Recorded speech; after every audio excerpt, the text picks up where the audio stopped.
you're voting for Mike Johnson tomorrow. Absolutely. He's done Why? a great job. He's a good man. He's honest, a man of faith. I think he's done the very best he can with a very small majority of the last 2 years, and he deserves our support. By the way, last month, we voted, and he won a unanimous vote out of the folks who have been there and are coming in, not a single dissent. So if anybody votes against him tomorrow, I think it's a lack of integrity because they voted A lack of integrity? Yes. Well, they voted for him a month ago. But they don't like to spend. So a lot of them. So here's what the Hill's reporting. Quote, the holdouts are largely seeking promises on spending cuts and assurances that rank and file members will be involved in negotiating for high stakes legislation moving forward. You say lack of integrity, but some of these Republicans say, I'm sick and tired of the spending. Yeah, they have to be realistic. When this vote was taken, this past month, we have a Democrat Senate, Democrat president. And I think the speaker negotiated the best deal he could. And that's reality. Some of these guys want 100%, and if they don't get it, they want to shut the government down. It does not work.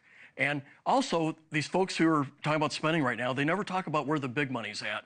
They're talking about the pennies and the nickels, but they don't talk about mandatory spending, which is the vast majority of our spending, 72% of our spending, which is contributing to the vast majority of our deficit.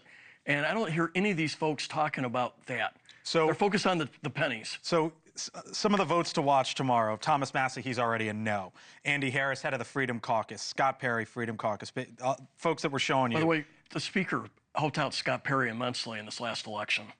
So you think he owes him one? Well, I mean, to me, it irritates the 220, the mass majority of us. We find it very irritating to have someone. I think you're holding back here. Oh, yeah, well, I'm just trying to be somewhat polite. Got to be a little diplomatic. Okay. But it irritates us that these people undermine our leadership, and the vast majority of us who want to get things done, but you got to optimize. You got to find consensus. If you had 220 people demanding your way on everything, you're going to get nothing done. But that's what these guys are like. So Chip Roy said this on the House floor in the middle of the spending fight. I'll get your reaction on the other side. Congratulate yourself because it's shorter in pages, but increases the debt by $5 trillion is asinine. Derek Van Orden, one of your colleagues, he said, Chip and Thomas Massie did not receive a mandate for the American people. Donald Trump did, period. Get on board or get out of the way. I hear you say lack of integrity, but they are fighting for, we have got a $36 trillion deficit. Donald Trump racked up $780 billion in his first fiscal year, about $1 trillion nearly in his second fiscal year. There is a problem, isn't there? COVID was a big part of this. Well, that was the third. That was the third year. Trump, yes. Right.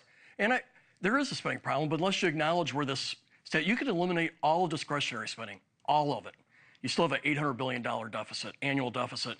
If you eliminate the entire defense budget, you'll have a $1.5 trillion annual deficit. So these folks aren't talking about where the real problems are at, and that's where people like me think we should have a debt commission, or we have to find ways to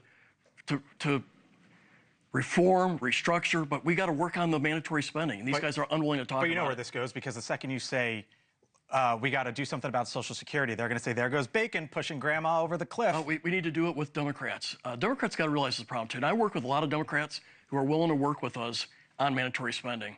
There's Scott Peters, you got Ed Case from Hawaii, and it's got to be give and take. It can't be a Republican-only solution or a Democrat-only solution on mandatory spending. It's got to be a bipartisan solution. But when I say lack of integrity, where were these guys at a month ago when we voted for the speaker unanimously, and there wasn't a single dissent or criticism?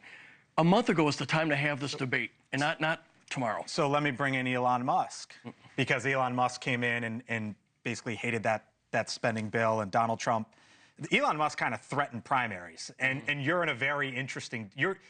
Don Bacon's in one of the most interesting districts in this country. Oh, I've been primaried 3 times. Okay. So we're ready for it. So then, do you view the threat of Elon Musk as real or perceived? Well, I think there's some real threats, but by the way, what he said was not true. We had people on our side, and I think, unfortunately, it was Chip Roy, because that's what the president said. This is what President Trump has said. Chip Roy was feeding him false information. So, for example, Elon Musk put out that we were going to give ourselves a $66,000 pay raise. That was not true. That we were protecting Liz Cheney. That was not true. That we were going to build a new football stadium in Washington, D.C.